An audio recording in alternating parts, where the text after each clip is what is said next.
దేశవ్యాప్తంగా సంచలనం సృష్టించిన బెంగళూరు గోల్డ్ స్మగ్లింగ్ కేసు కీలక మలుపు తిరిగింది. గోల్డ్ స్మగ్లింగ్ కేసులో అరెస్ట్ అయిన నటి రన్యారావు జైలు అధికారులపై తీవ్ర ఆరోపణలు చేశారు. జైల్లో తనను టార్చర్ చేస్తున్నారని ఆరోపించారు. తెల్ల కాగితాలపై బలవంతంగా సంతకాలు తీసుకున్నారని అన్నారు. బంగారం స్మగ్లింగ్తో తనకు సంబంధం లేదన్నారు రన్యారావు. తనను డిఆర్ఐ అధికారులు ఎయిర్పోర్ట్లో అరెస్ట్ చేయలేదని, విమానంలోనే అరెస్టు చేశారని ఆరోపించారు. జైల్లో ఆహారం ఇవ్వకుండా వేధించారని, నిద్ర లేకుండా చేశారని తీవ్ర ఆరోపణలు చేశారు. చాలాసార్లు కొట్టారని ఆవేదన వ్యక్తం చేశారు. తనపై శారీరకంగా దాడి చేశారని, 10 నుంచి 15 సార్లు చెంప దెబ్బలు కొట్టారని లేఖలో పేర్కొన్నారు.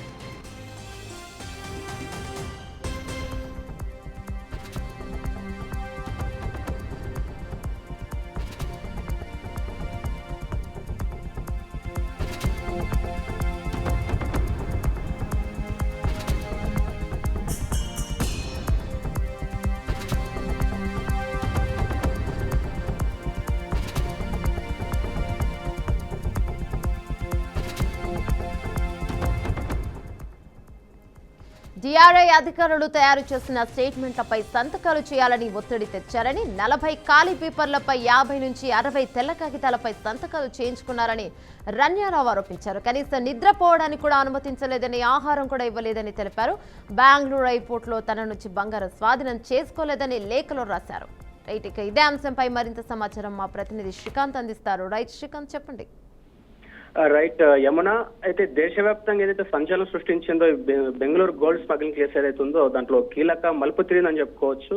గోల్డ్ స్మగ్లింగ్ కేసులో అరెస్ట్ అయిన నటి రన్యారావు జైలు అధికారులపై తీవ్ర ఆరోపణలు అయితే చేశారు. జైల్లో తనను టార్చర్ చేస్తున్నారని, తెల్ల కాగితాలపై బలవంతంగా సంతకాలు తీసుకున్నటువంటి ఆరోపణలు అయితే మనకు వినిపిస్తూ ఉన్నాయి. అయితే తన అడ్వకేట్ కి ఏదైతే లేఖ ఇచ్చిందో ఆ లేఖలో తను కొన్ని కీలక అంశాలు అయితే పేర్కొనడం జరిగింది. బెంగళూరు ఎయిర్పోర్ట్ లో తన నుంచి ఎలాంటి బంగారం అయితే స్వాధీనం చేసుకోలేదని, ఢిల్లీకి చెందిన కొందరు వ్యక్తులు కావాలని కేసులో ఇరికించారన్నట్టుగా, ఇతర అనుమానితులు రక్షించేందుకు తనను తప్పుడు కేసులో ఇరికించారన్నట్టుగా ఆమె ఆరోపించింది. ఇక ఈ కేసులో తన సవతి తండ్రి ప్రమేయం లేదని రన్యారావు స్పష్టమైతే చేశారు. అయితే మార్చి 7వ తేదీ ఏదైతే ఉందో డిఆర్ఐకి ఇచ్చిన వాంగ్మూలం రన్యారావు వాదన మరోలా ఉందన్నమాట. బెంగళూరు స్మగ్లింగ్ కేసులో అరెస్ట్ అయ్యి ఆమె తీవ్ర ఆరోపణలు అయితే ఎదుర్కొంటున్న నేపథ్యంలో కస్టడీలో తనను పూర్తి స్థాయిలో టార్చర్ చేశారని, కనీసం ఆహారం ఇవ్వకుండా వేధించారన్నట్టు ఇలాంటి కీలకమైన ఆరోపణలు అయితే ఆమె చేయడం జరిగింది. అయితే బంగారం స్మగ్లింగ్ తో తనకు సంబంధం లేదనే విషయాలు ఆమె పదే చెప్తున్నప్పటికీ తన డిఆర్ఐ అధికారులు ఎయిర్పోర్ట్ లో అరెస్ట్ చేయలేదని, విమానంలోనే అరెస్ట్ చేశారని ఆరోపించారు. ఓ పక్క మళ్ళీ అయితే జైల్లో ఆహారం మనకి కీలకంగా చూసుకోవాల్సిన అంశం ఏదైతుందంటే, జైల్లో ఆహారం తనకి ఇవ్వకుండా ఇబ్బంది పెట్టారని పదే ఆమె నొక్కిపట్టి చెప్పడం జరుగుతోంది. అయితే చాలా సార్లు ఆమెను కొట్టారన్నా కూడా ఒక ఆవేదన కూడా ఆమె వ్యక్తం చేస్తుంది. తనపై శారీరకంగా దాడి చేశారని, 10 నుంచి 17 సార్లు చెంపదెబ్బలు కొట్టారని లేఖలో పేర్కొన్నారు. అయితే డిఆర్ఐ అధికారులు తయారు చేసిన స్టేట్మెంట్లపై సంతకాలు చేయాలని ఒత్తిడి తెచ్చినట్టు 40 ఖాళీ పేపర్లు, అంటే 40 ఏవైతే ఖాళీ పేపర్లు ఉన్నా ఆ ఖాళీ పేపర్లో 50 నుంచి 60% తెల్ల కాగితాలపై సంతకాలు చేయించుకున్నారు అన్నట్టుగా ఆమె కడాఖండిగా ఆరోపిస్తున్న విషయం అయితే మనకు తెలుస్తోంది. అయితే ఇంకో విషయం ఏంటంటే, కనీసం తనకు నిద్రపోవడానికి కూడా అనుమతించడం లేదనేది మేజర్ గా ఆమె తన ఆవేదన వ్యక్తం చేస్తున్న పరిస్థితి ఏమన్నా.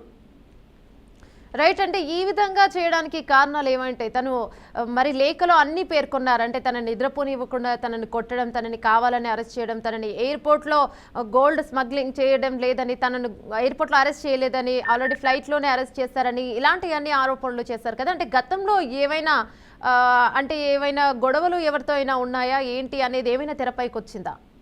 అంటే అలాంటిది ఇప్పటి వరకు మనకైతే ఒక స్పష్టత అయితే రాలేదు. మన నుంచి ఆమె చెప్తున్నది ఒకటి ఏంటంటే, ఇతర ఎవరైతే అనుమానితులున్నో వాళ్ళని రక్షించేందుకు మాత్రమే తనని తప్పుడు కేసులో ఇరికించారన్నట్టుగా ప్రాథమికంగా, అంటే మేజర్ గా ఆమె చెప్తున్నటువంటి అంశం అది. అయితే ముఖ్యంగా ఆమె నుంచి 17 గోల్డ్ బిస్కెట్లు అయితే స్వాధీనం చేసుకున్నట్లు మనకు ఏదైతే అధికారులు చెప్పడం జరిగింది. అయితే తనను మార్చి 10న ఎప్పుడైతే కోర్టు ఎదురుగా హాజరుపరిచారో తనపై దాడి జరగలేదని, కానీ మానసికంగా హింసించారని ఆమె ఆరోపించింది. అయితే అధికారుల ప్రశ్నకు సమాధానం ఇవ్వడం ఆపేసినప్పుడు తన మాటలతో అంటే వారు ఎవరైతే అధికారులు ఉన్నారో వాళ్ళ మాటలతో ఆమెను వేధించారన్నటువంటి అంశాలను ఆమె ఎక్కువగా తెరపైకి తీసుకొస్తుంది. అయితే మనకి ఏదైతే ఆమె ఇందుకు కారణాలు ఏవైతేనేమి, తనను మేజర్ గా నన్ను కస్టడీ తీసుకున్నప్పుడు నన్ను తీవ్ర ఇబ్బందికి అయితే గురి చేశారు, అంటే ఒక అధికార దాహంతో ఈ విధంగా నన్ను ఇబ్బంది పెట్టారని తన పాయింట్ ఆఫ్ వ్యూ విషయం అయితే మనకు స్పష్టంగా అర్థమవుతుంది. అంటే తనని ఇలాంటి ఇబ్బందులు గురి చేశారు అనేటువంటిది ఆ లేఖలో పేర్కొన్న అంశం అయితే మనకు అర్థమవుతుంది. అయితే ఇంకో కోణం నుంచి దీన్ని ఎలా చూడాలన్నది మనకు ఇంకా స్పష్టత రాలేదని చెప్పుకోవచ్చు ఏమన్నా. ఎందుకంటే ఈ పూర్తి స్థాయి ఎవరైతే తను ఆరోపణ చేస్తూ ఉంది, వేరే కొంతమందికి కొంతమంది కాపాడడం కోసం నన్ను ఈ రకంగా ఇరికిస్తున్నారని చెప్తున్నా. పూర్తి స్థాయిలో వాళ్ళ పేర్లను అయితే పూర్తి స్థాయిలో బయట అయితే పెట్టలేదు ఇప్పటిదాకా. సో అలాంటి తరుణంలో, అలాంటి పరిస్థితుల్లో మనం ఇంకో వ్యక్తిని కూడా ఇంకో కోణంలో కూడా మనం చెప్పలేము. ఎందుకంటే అది మనకు స్పష్టత లేదు ఆ విషయంలో. కాబట్టి మనం పూర్తి స్థాయిలో మనం ఇదే అన్నట్టు మనం ఇక్కడ స్పష్టాన్ని ఇవ్వలేం. కాబట్టి సో ఏదైతే ఆమె చెప్పిన అంశాలను మాత్రమే మనం ప్రస్తుతం ప్రామాణికంగా తీసుకొని ముందుకెళ్తున్నటువంటి పరిస్థితి యమున. రైట్ శ్రీకాంత్, అంటే మనం ఇంకొక కోణంలో ఆలోచించవచ్చు కదా, తను నటి కాబట్టి ఇండస్ట్రీకి సంబంధించి ఇండస్ట్రీలో ఏమైనా గొడవలు ఉన్నాయా? ఎందుకంటే క్యాస్టింగ్ కౌచ్ ఇలాంటివి మనం చూస్తూనే ఉంటాం. క్యాస్టింగ్ కౌచ్ అన్నప్పుడు ఆ విధంగా కూడా కక్ష సాధింపు చర్యలు చేసి అది అంటే వీళ్ళకి అవకాశాలు రాకుండా చేయడం కూడా ఒక పన్నాగం లాగా ఇవి చేస్తూ ఉంటారు. అలాంటి కోణం ఏదైనా కనిపించిందా? అంటే ఉండే అవకాశాలు అయితే ఉన్నాయి యమున, మీరు చెప్పింది కూడా వాస్తవమే. ఎందుకంటే ఒకవేళ ఇండస్ట్రీ ఏదైతే ఫిలిం ఇండస్ట్రీ ఏదైతే ఉందో, కన్నడ ఫిలిం ఇండస్ట్రీ ఆ పరిస్థితి ఏదైతే ఉందో అక్కడ తనకు అవకాశాలు రాకుండా కొందరు పన్నాంగం పండి ఉండొచ్చు చెప్పొచ్చు. కానీ అది ఎందుకైతే మనకైతే ఒక ప్రూఫ్ అయితే లేదు. స్పష్టంగా అదే జరిగిందన్న అంశాన్ని మనం చెప్పడానికి అయితే ఒక జరిగే అవకాశం అయితే ఉంది. మీరు చెప్పినట్టుగా ఆమెకు అవకాశాలు రాకుండా ఉండడానికి, ఆమెను తొక్కాలని ఒక ఆలోచనతో ఆ రకమైన కొన్ని పరిస్థితుల్లో ఆమెను ఆ రకంగా తీసుకొచ్చి ఉండొచ్చు అని కూడా మనం అనుకోవడానికి అవకాశం ఉంది యమున. రైట్, దీని గురించి తను ఆల్రెడీ లేఖలు రాసింది మా సవితి తండ్రికి, ఎలాంటి దీంట్లో అసలు ఇన్వాల్వ్మెంట్ లేదు అని చెప్పింది. దాని గురించి వాళ్ళ ఫ్యామిలీ ఎలా రియాక్ట్ అయింది? వాళ్ళ ఫ్యామిలీ అయితే ఇంకా మనకు ఇదంతా ఆమె బూటకపు ఆటే తప్పితే మాకు ఎలాంటి ఇందులో పూర్తి స్థాయి ఇన్ఫర్మేషన్ లేదు. అసలు మాకు ఇవంతా దీనికి సంబంధించి మాకు తెలియదు, మమ్మల్ని కావాలనే ఇబ్బందులకు గురి చేస్తున్నారు, మా పరిస్థితులు దారుణంగా మారిపోతున్నాయి, ఇవి ఇలాంటివన్నీ ఆపాలన్నట్టు కూడా వాళ్ళు అధికారులను వేడుకుంటున్నట్టుగా అలాంటి పరిస్థితులు కనిపిస్తూ ఉన్నాయి.